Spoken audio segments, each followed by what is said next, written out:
Hi, welcome to the Q. My name is Gummi, and today's guest we have Chris James.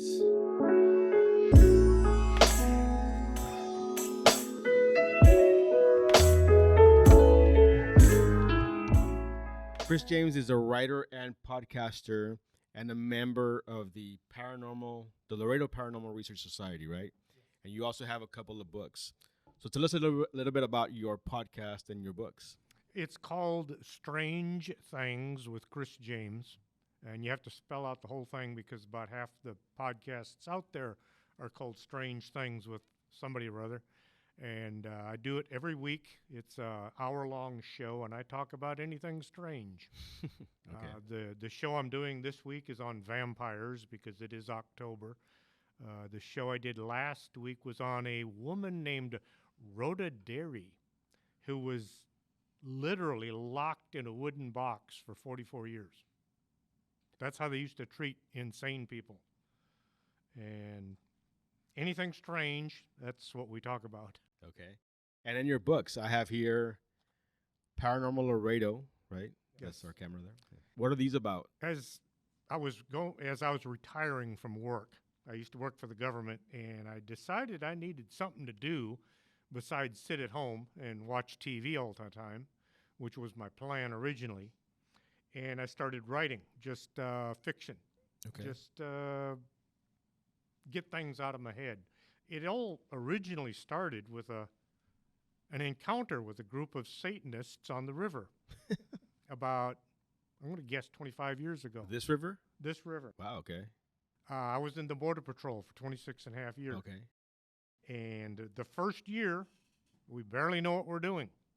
But they didn't have enough journeymen to take care of all the trainees. So they just send us out, 2 trainees in a car. They'd say, stay out of trouble and be back here by sunup. We're driving down south. We're out of town. It's in town now, but at the time it was out of town. And we saw a bonfire on the river. We thought that's unusual. So we drove down to see what was going on. There's 15 to 20 people in full-length brown robes with the hood standing around a bonfire like this. Are these older people or? Couldn't tell. Couldn't see. All we could see was just the robe. And they were all barefoot. And we're talking out here in the brush where there's cactus and mesquite thorns. Well, we decided that there was no law being violated that we could see, so we got out of there as fast as we could. And then we tried to decide what we're supposed to do about it. No law being violated, freedom of religion, you're allowed to worship anybody you want or anything. And we talked back and forth the rest of the night trying to come to a solution. And finally our solution was we're just not going to tell anybody because we don't want to have a reputation for being weird.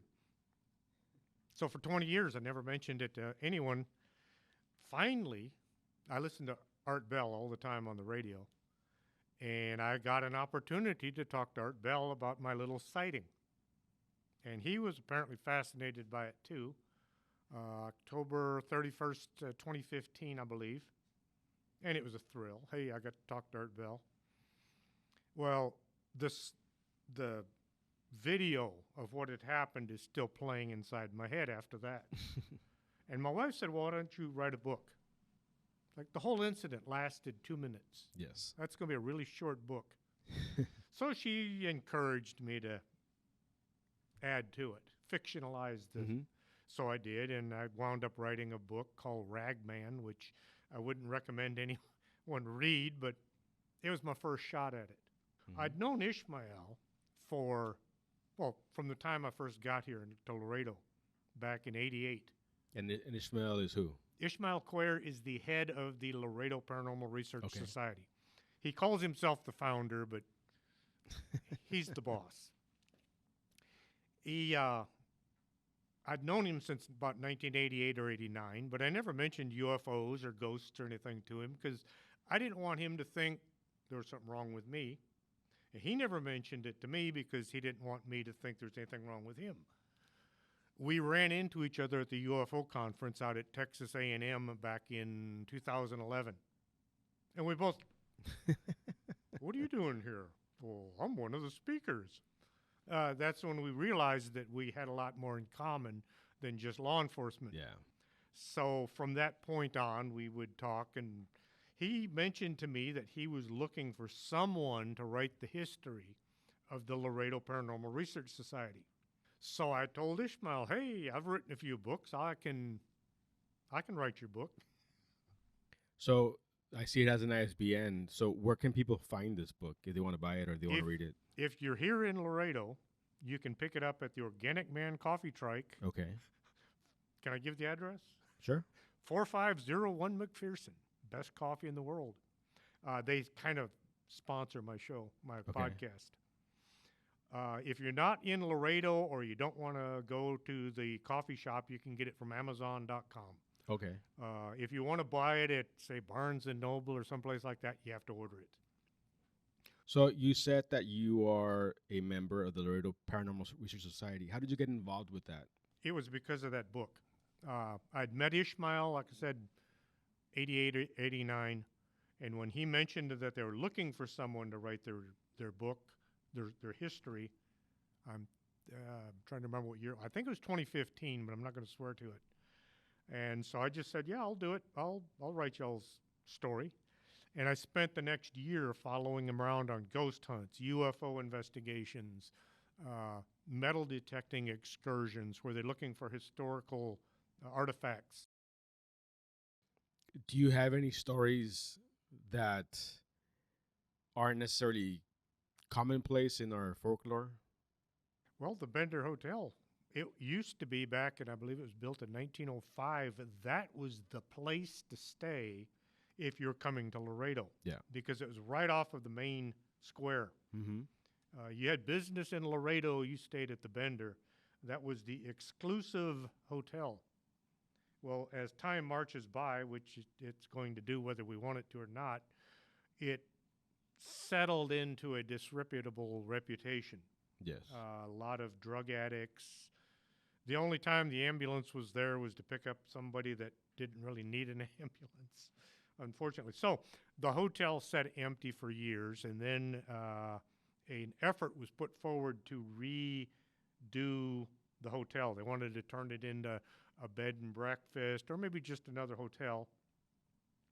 They kept having bizarre experiences while working there, the workmen.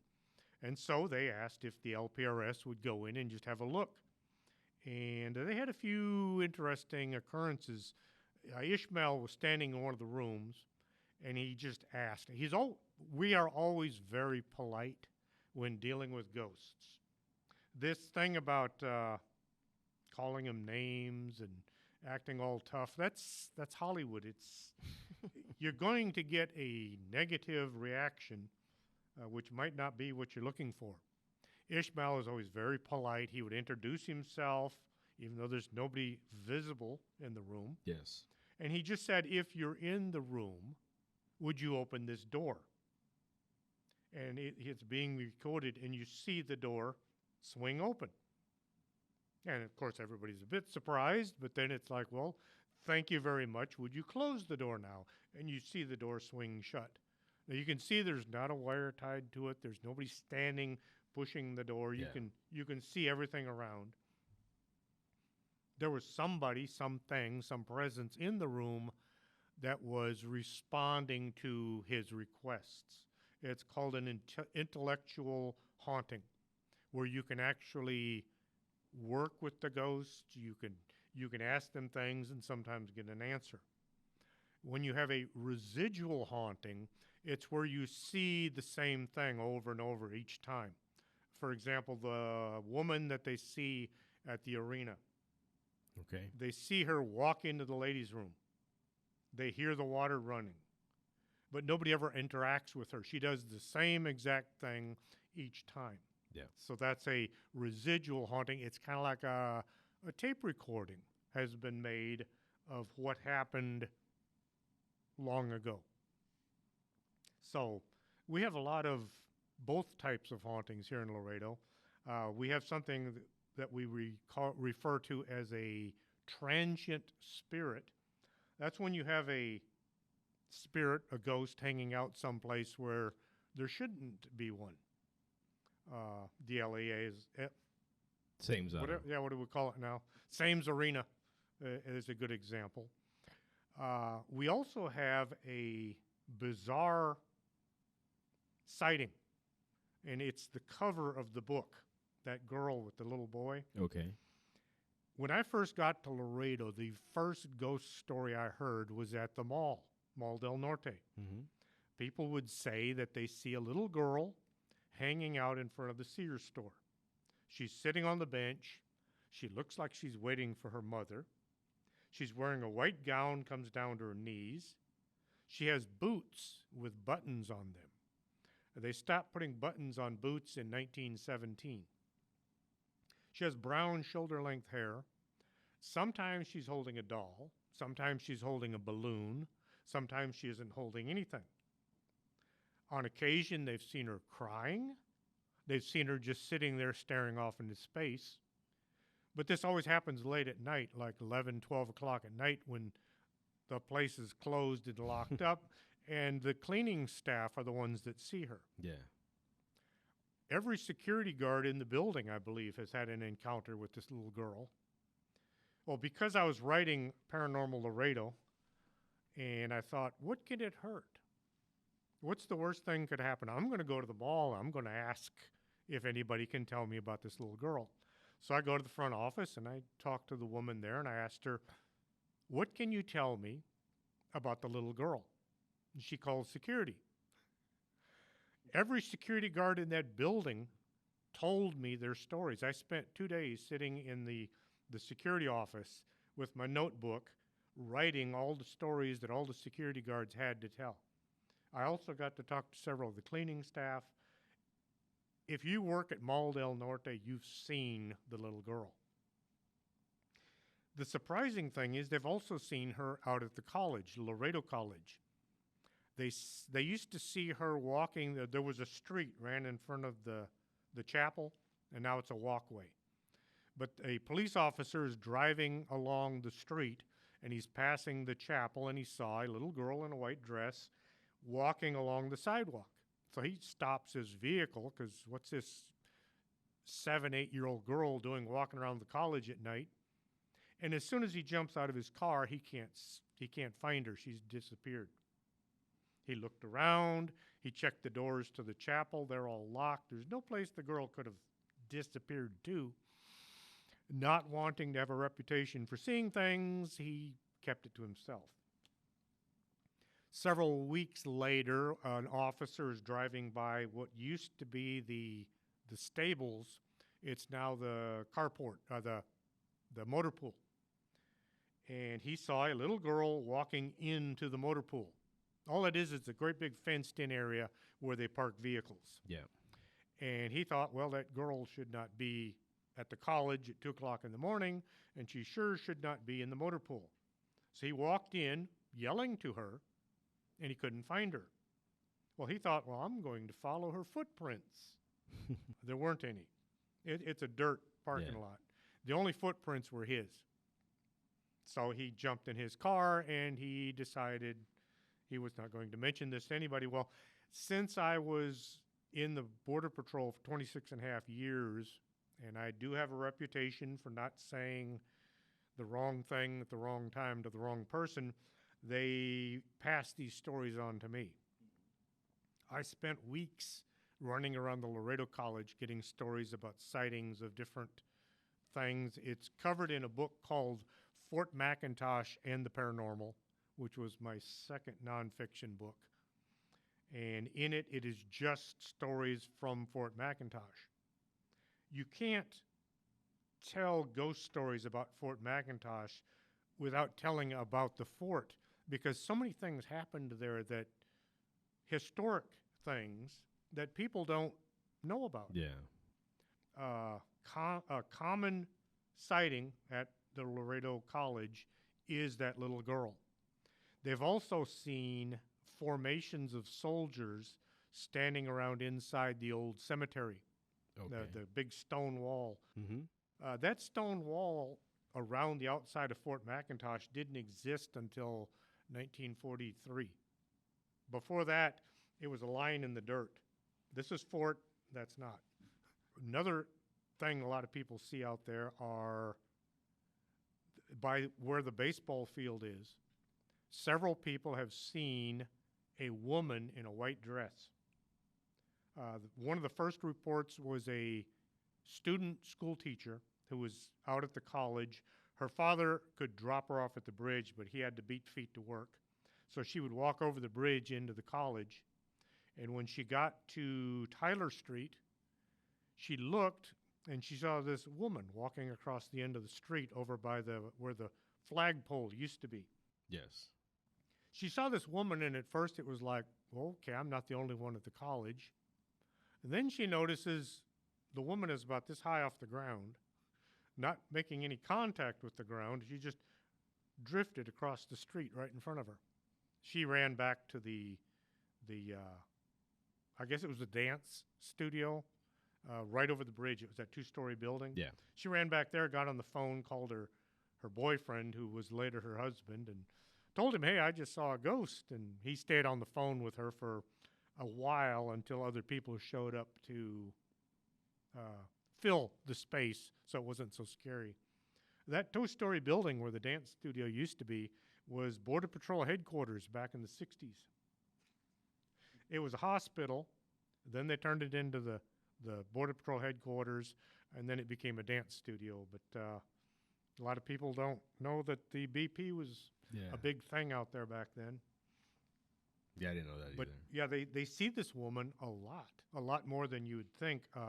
People have seen her in the backyard of the president's house, which is, I couldn't even say what the name of the street. All the streets at LCC, LC, they're all named after famous generals, colonels, things like that. General Taylor from the war between Mexico and the U.S., mostly military names, but trying to keep track of them all, that's a bit of a pain because they keep closing streets or moving them, placing them in other locations. Another ghost sighting at the college was a Border Patrol agent was just driving down the street one night. And they've got those really nice old buildings that were put up in World War II, the big wooden structures. So he grabbed his camera, the old with the film, and he clicked a picture of the front of one of the buildings, one of the 2-story. It was the married junior officers' quarters.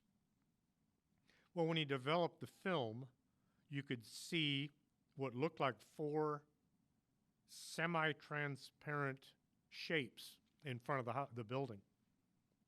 And it looked, if you look really close at the picture, it looks like a woman with 3 kids standing in front of the building. And I'd heard about this photograph for years. But it's always one of those like, so-and-so knows someone who has the photo. I talked to everybody I could think of, trying to get a copy of the photo. Everybody knew somebody that knew somebody, but nobody had the picture itself. I even went to the police station and asked them, and the lieutenant, one of those, and he's like, I've got a copy of the photo, but I can't find it. No biggie. So I just decided I'm not going to include the photo. I'll just tell them about it, but I won't have a picture. And I mentioned to Ishmael that I couldn't find this picture. Oh, I got it at home. Let me send it to you. So the next day, after 6 months looking for this photograph, it took me 3 hours to get a copy if I just knew who to ask. But people have looked at that photo, and everybody that looks at it says, it looks like a woman with 3 kids standing in front of the building. So just a lot of the best photographs of entities like that are not taken on purpose. Several years ago, we did a big ghost investigation at the college. The big as in it was 2 or 3 nights a week, every week for the entire month of October. We were supposed to have 1 or 2 tours. We wound up having 6 or 8 each night. At the end of each tour, we would get the students together that were on the tour, and we'd click a picture of them just for our archives. These kids were at the college at the ghost investigation on this night. And in several of the photographs in the background, you can see shadowy shapes, like somebody is standing behind the group, but if you enlarge the photograph, you can see right through them. And it was, we spent hours with digital cameras, infrared, ultraviolet, thermal cameras, running around trying to get pictures of ghosts. And it seemed like every picture of a ghost we had was when somebody was just taking a picture of something in the building. Yeah. Nothing to do with the investigation. That's one of those things. That's why it's very important, if you do decide you want to be a ghost hunter. Say you're facing a desk and you want to get a picture of it, just to see what's there. Don't click just one photo, because if you do get something in the image, some kind of an apparition, the naysayers are going to say, oh, that's just a reflection from something on the desk, or it's just this, it's just that, it's a shadow from something. If you take 2 photographs at the same time, just click, click, the same spot, you go back and you look at one image, there's a reflection, there's a shape, an image. The second photograph, there's nothing there. You can pretty much say that was not a reflection, that's not a shadow. Whatever is in the first photo is not in the second, and they're taken back to back. Big mistake a lot of people make when doing videos, and it drives me nuts, is they'll take the camera and they'll pan through the room. Mm-hmm. Some digital cameras, it takes them a second to focus on things as it moves, and so you're going to get this on the lens where it's trying to focus. There could be something there, but you missed it, or you catch something in the video, but you can't really tell what it is because you move too fast. If you're going to pan in a room, you take the camera and you do like this, slowly, So, yeah. so that if there is something there, the camera has a chance to focus on it, and when you see the recording later, when you're doing your follow-up, your eyes don't have to try to figure out what you're looking at. You can actually see it on the recording. It's if you've looked at enough bad photography, you'll understand why it's so important to do a good job the first time. When you, of all those sightings, all the stories, all your encounters, Mm-hmm. have you ever had the chance to actually get a backstory of one of these encounters? Like knowing who that ghost is, or... There was an incident took place at the mall years ago. Somebody was selling things that he wasn't supposed to sell, and his competition didn't care for it, and so they decided that would be an opportune time to remove him from the picture. Somebody shot a guy in the mall. I think they shot him in the back of the head, died instantly, and it was near one of the high-end stores. I don't know if it was actually inside the store or right outside the door. I'm trying to remember which one it was. Yeah, I think if it's the shooting that I remember, I think it was right outside the store. Well, it was cleaned up, body was taken away, the guy that did it was caught. Years later, many years later, a woman working at that store had started walking out the door. She said hi, good evening to all the security guards as she's walking, and she's like, oh shoot, I left my cell phone in the store. And you look in the building was pitch black, and she's like, could you go with me? She felt a little nervous about walking through the building in the dark by herself. So the security guard walked into the store with her. And as they're standing there, she went to the counter, she picks up her cell phone. They both saw a man standing in the store, and then he ducked around behind one of the clothing racks. Now, the security guards aren't normally allowed inside the stores without either permission of the owner or they have to call the police or something like that. But because the clerk had invited him in, he was doing the right thing at the time. He ran to the clothing rack to see what it was, and there's nobody there. And it's just one of those big round things. Yeah. And he went completely around it. He pulled the clothes, looked, couldn't find anybody. Several months went by, and there were cameras in a lot of the stores. There used to be a Luby's cafeteria. Yes. You used to eat there a lot. So they closed. And what is it now? It's a bar.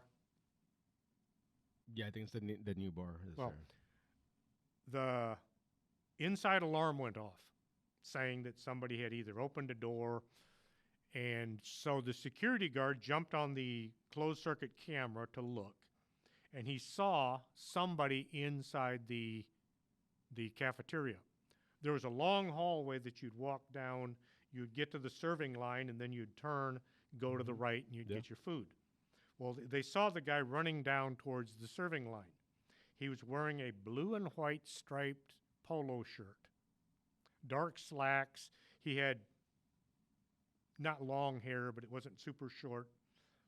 So the security guards, well, they surrounded the restaurant, the cafeteria, because they were right there when it happened. And there was only 2 doors out of the building. One guy went to one door, guy went to the other door. They called the police. The police showed up. They went inside, and they couldn't find this guy. He vanished on camera. They later looked, and they could see that as he was running down the hallway, he was disappearing. And a bunch of the silverware was laying on the floor. Like as the guy ran, he hit something with his elbow.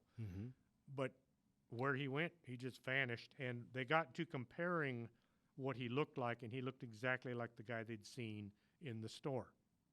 So they're thinking maybe that was the guy that got shot, still hanging around in the facilities. Yeah. So one of the famous places here that people like to explore illegally is the old hospital. Yes. Any stories about the old hospital? Lots of stories. Now, because it's private property, a corporation in Mexico, they bought the building, and then the members sold their shares to one man, and now he's trying to do something with the building. Yes. And he really does not want people going in there because, to begin with, it's dangerous. There's asbestos in certain parts of the building. And if you do decide you want to sneak in there, you're liable to get arrested. Yes. And it's not worth it. We always got permission from every property owner before we'd go in. And a lot of times we'd take the police with us because we have a lot of members in law enforcement. The place has had numerous encounters. Ishmael was in the morgue doing an EVP, electronic voice phenomenon. In my world, I don't have to explain to people what these initials stand for because I always think everybody knows this, and then I realize that not everybody does. Oh, EVP, electronic voice phenomenon. What happens is you take a recording device. It can be digital or it can be tape. It can be anything that will record a voice. You make sure that it is a brand new clean tape because you don't want artifact left over from previous sessions. Yeah. You set the tape down because if you're holding it, you're going to have a tendency to move it around. It's going to cause sounds on the recorder. You set the recording device down and then you ask, is there someone here that would like to talk to me at this time? It's always a good idea to introduce yourself first because you don't just walk into somebody's home and start talking to them. They're liable to get upset. Keep in mind, some of these ghosts, that might be their home now. So you ask if anybody would like to say something, if there's something they'd like to tell a relative, but you have to pause between questions. So you ask the question, what is your name? And then give them a chance to answer. So you ask all these questions, and then you go back and you listen to the recording to see what's going to show up. You might not hear it when you ask the question. While they were in the morgue, Ishmael just asked if there was anyone there who would like to say something. And on the tape, you hear someone say, "My body is dead." Which, hey, they're in the morgue. Sounds like an appropriate thing to say. It's kind of creepy in there because they left all the equipment behind when they left. The operating table, well, the dissecting table, it's still there in the middle of the room. The drawers are still there. People have actually gotten inside the drawers. Another occasion, when the hospital first closed and they moved to the new hospital, the records department were kept in the basement of the hospital. And at night, if any of the women had to go to the ladies' room, which was down the hall from where the records were kept, they would all go together, like 5, 6 women. They'd go to the bathroom together. They'd go out to the parking lot if they needed to get something from their car together, because at night they would hear people walking around. They would hear voices. They would hear the sound of the hospital carts being moved back and forth through the hallway. And they're the only ones in the building. Place is locked up. And of course, all the lights have been turned off because the building's not being used anymore, except for the records department. So these women were terrified to be in that building at night alone. Unfortunately, none of them ever took a recording device or a camera.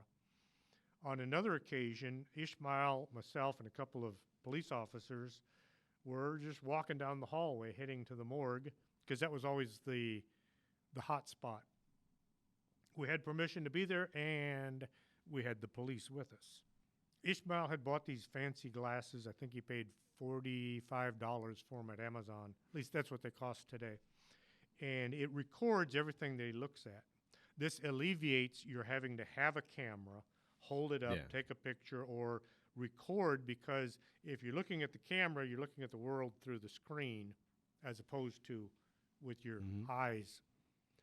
And at night, when it's dark, you do your best observation, your best input through your eyes is the peripheral vision. That's where most of the rods are. The cones are mostly in the front. That's what you see color with. That's why in the dark, you'll see things around your edge that you won't see straight on. That's how the human body is designed. And as he's walking down this hallway, we're heading towards the morgue, he sees something out of the corner of his eye right here, which would be right in front of where I was standing. So he turns, and as he's turning towards me, he starts coughing and choking, like something gotten in his throat. So I'm looking at him thinking, I hope you don't fall over unconscious, because I don't think I'll be able to carry you out of the basement. He gets done. He's okay. He can breathe again. We looked all over the place. We didn't see anything. So we went on down the hallway. We had 0 experiences that night. We got through. He went home, took his camera, his glasses camera, plugged it into the computer, and he was on the phone, I think like 5 minutes later, calling everybody. You got to see this. In the video that his camera caught, as he turns, there's a big doorway, and it was into the cafeteria's kitchen. And as he turns and he's face on with that doorway, you can see a huge black shape coming out the doorway. And when it gets right in front of where Ishmael was standing, that was when he started to choke. Nobody would have seen anything because the camera was infrared. Yeah. All we could see was just a vague movement. But the camera, being infrared, it caught this shape, and it was... We must have watched that video about 100 times that night, just everyone standing around staring at the computer going, if I'd have known that was there, I wouldn't have been standing right there. Didn't see a thing. We took the video down to the McAllen Library a couple of years ago for a Halloween event. And we're showing the video, and Ishmael's telling the audience about what we were doing. And a woman in the audience said, I see a face in that doorway. Now, we'd watched that video 100 times. We never saw any face. So we ran the video back and we advanced it one frame at a time. And in one frame, you can see what looks like a skull looking out the doorway. And this was just seconds before the black shape came out and possibly caused Ishmael to choke. We never saw that face until that woman pointed it out to us. And Yeah. once you know it's there, then all of a sudden your mind will Yes. connect. But that was an extremely creepy incident. Okay, so in all of your experiences here in Laredo, which area of town or which location would you consider the most haunted? It would have to be that hospital. The hospital? The Yes, hospital? but don't go there. Yeah, I know. It's private property. Now, just down the road from the hospital is Slaughter's Park. It's on Chacon Creek. A lot of people have had bizarre sightings at Slaughter Park, and that place is open to the public. Yes. So you can go in there and wander around to your heart's content and see what you can see. In fact, I've gotten as many good reports out of Slaughter's Park as I've gotten from Mercy Hospital. Full figure apparitions. There's an old apartment building on one of the side roads near the river. People used to live there. If you go there today, there's, the place is falling down. A girl I know was walking down that road with her friend, and they looked up and they saw a person standing in the window looking out at them from the second floor. Except there is no second floor anymore. Where that person was standing, they had to have been like hovering over an open drop, and they could see the person, even though it was pitch black. Yeah. It was like they were radiating light from within. Lots of things like that happen at that park. So if you're looking for a good thrill and you're allergic to getting arrested, that's where I would go. So we're here at Martin High School. Any stories here about our school? Yes. Way back, 1940s, they used to teach firearms in school. Mm-hmm. Students would show up and they would take a firearms class like you would take a computer class today. Yeah. And during a gun safety class, one of the students shot one of the other students, killing him. Somebody missed the class, I guess. Gun safety, you treat every gun as if it's loaded. Yeah. You keep your finger off the trigger until you're going to shoot something. You never aim it at anything you don't intend to destroy. They closed the gun range eventually. It wasn't right away, but they did close it. And they've turned it into storage. And anytime somebody has to go in there to get something, I don't know if it's still this way, but it used to be, they would open the door, they would run in, they'd grab what they needed, and they would get out because they would hear people moving around and whispering in the back of the room. And it's a pretty good-sized place. Yes. And nobody was quite with it enough to go running to the back of the room and see who's back there, especially when you know the door was locked, there's one way in and out. There's no way anybody could have snuck in there. Also, they hear flute music being played in one of the music rooms. A girl who played the flute here in Martin, I don't remember if it was the 60s or maybe the 70s. She was playing the flute. Some physical ailment, I don't know the exact details. I'd have to go back and read my notes. But she began choking, I believe. Might have been an asthma attack, and she died on her way to the hospital. And people who go to that room today will hear a flute playing when there's nobody there.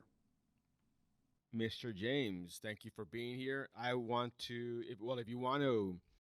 if people want to find you or buy your books or know more about your stories or know more about the Laredo Paranormal Research Society, where can they find you and the society? The society has a Facebook page. It is Laredo Paranormal Research Society. the whole big name.